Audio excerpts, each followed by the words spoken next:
Are you organized and have an eye for detail? Are you looking for a fast-paced, fulfilling, and exciting career? Look no further. Event planning is the career for you. In this video, we will be discussing what event planning is, what it's like to work in a professional field, and the similarities and differences between public relations and event planning. And we will be discussing how event planning relates to the course materials. So you're about to graduate. What do you like to do? I don't know. I'm in public relations, so I'm thinking of something along the lines of event planning. Okay. So what's the focus of event planning? Well, I read this really good article the other day, so let me see if I can find it. Yeah, it says over here, according to the Balance Web article titled Profile of an Event Planner, written by Rob Hard, released January 14th, 2019, it says that the core function of it falls within the realms of event management.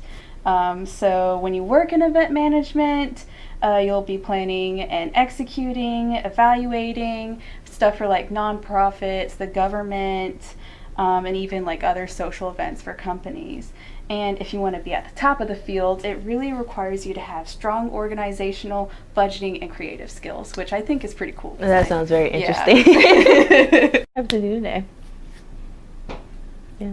Oh, hey guys. Hi. Talking about event planning? Yeah. That's crazy because I was just reading up on it as well.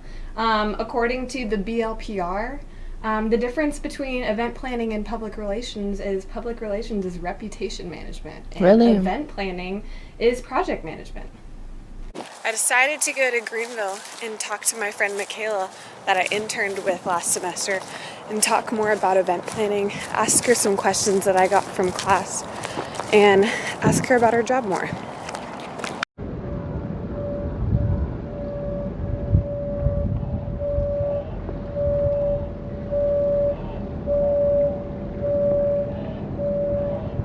Look at the camera.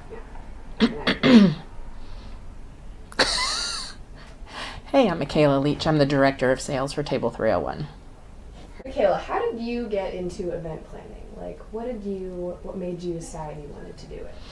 It was very accidental. I went to school for accounting, and I took 2 years of accounting and thought I would murder myself if I had to sit behind a desk and just crunch numbers all day. Yeah. At the time, I worked for a restaurant group, and I enjoyed my job. When I graduated, they offered me a management position, which I took, and I worked for that group for some time. I worked from assistant manager to training manager.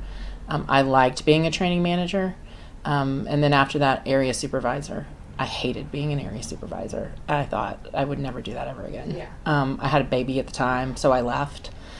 And then took a job at La Bastide. They were building a French Country Inn and Travelers Rest. I met the owners. It was great. So I managed the inn, and then from there started planning events.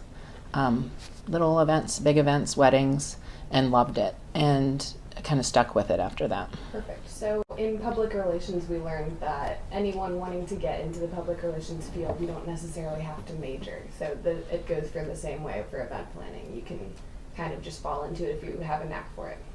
I believe that. Yeah, I do believe a lot of people. It's something that either you have a knack for it or you don't. Yeah. Hospitality or people really enjoy doing this. Okay. It can be stressful, long days, long hours, lots of events. But I like a lot of that. Lots of moving parts, lots of different things.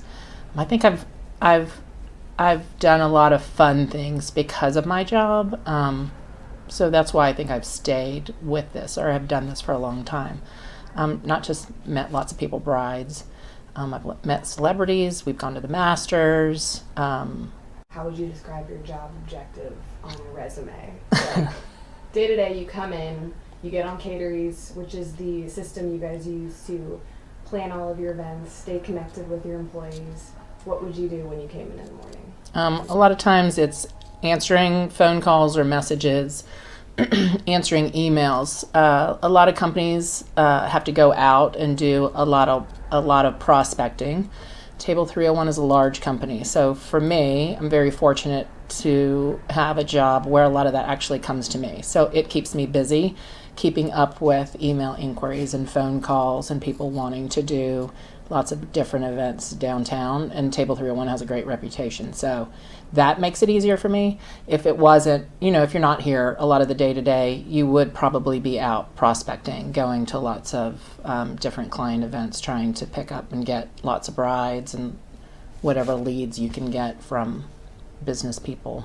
So a lot of people don't even know what event planning entails. I know it ranges from weddings, small events, birthday parties, corporate parties. What would you tell a client? What would the first question you would ask a client be about their event coming to you? A lot of times we try to get a feel for exactly what it is that they want, if they have a budget, where they need to be. More so, I want to make it personal, and I want to make it really what they want to get out of it. So the questions that I ask a bride are very different than the questions I ask a business person. Usually the business professional, I've been doing this a long time, so I know exactly what they're looking for or what they want. And for them, I just try to make it easy, because I know when they're making the phone calls or going through the list, they're going through a checklist, and they need to get whatever it is that they need to get quickly. So a lot of those we push out really fast. The bride is a little more detailed. Most of the time they have no idea what they're getting into, and they have no idea what they want, and they have no idea what they're going to or want to spend. So those questions are more geared towards how did you get engaged, and like getting to know the person, and then figuring out from there what their vision is and trying to put that vision onto paper. At the top of your head, what was your favorite, most memorable event to plan? My favorite, Or your favorite type of event to plan? I think I like people that have a lot of money. That might be might be sad to say. However, when people have unlimited budgets, it's always a lot more fun for me, because I get to spend their money the way that I think they should spend their money, and get to do a lot of neat, cool things where people on a budget don't do or won't do. And I'm trying to be more creative on how to get the person on the budget to where they need to be and incorporate some of those things. But we have built, one of our clients had money. We built a tent from the ground up with flooring and all the details, bells and whistles, and a kitchen to do a plated dinner outside. So lots of fun things. In conclusion, why are event planners necessary? When would you hire yourself, and how do you make an impact on the event process? Like, what makes you valuable to a customer? I think for me, I've been doing this a long time, and I usually can read people pretty well. So it's easy for me to put together a lot of events. I have lots of ideas, lots of different things that they could do differently or takeaways. I try to keep up with the trends. So I know when things are more popular. I know people don't want to do the same thing over and over and see the same things again and again. So we try to look at a lot of those things to determine where they want to go, or how we could do it differently, or how we could do something cool that everyone else down the street isn't doing. Yeah, cool. After meeting with Michaela, I've learned a lot about event planning. One, you don't necessarily have to major in public relations to fall into it. If you're a people's person, if you talk well, if you like planning events, that's the career for you. Okay, so how does event planning tie back to our course materials in our public relations class? So public relations actually has a historic background. Okay. Sam Adams, one of our founding fathers, was best known for staging events relating to your cause or your organization to draw attention. The Boston Tea Party, for example. Wow, Rachel, now I want to be an event planner. Yeah, you I should feel like be. I know exactly what it is. Talking to Michaela helped so much. I know the day-to-day responsibilities. It seems like fun. Yeah, and now I'm so glad that I know the differences between public relations and event planning. And don't forget about that Sam Adams. Oh, man. Let's go get some food.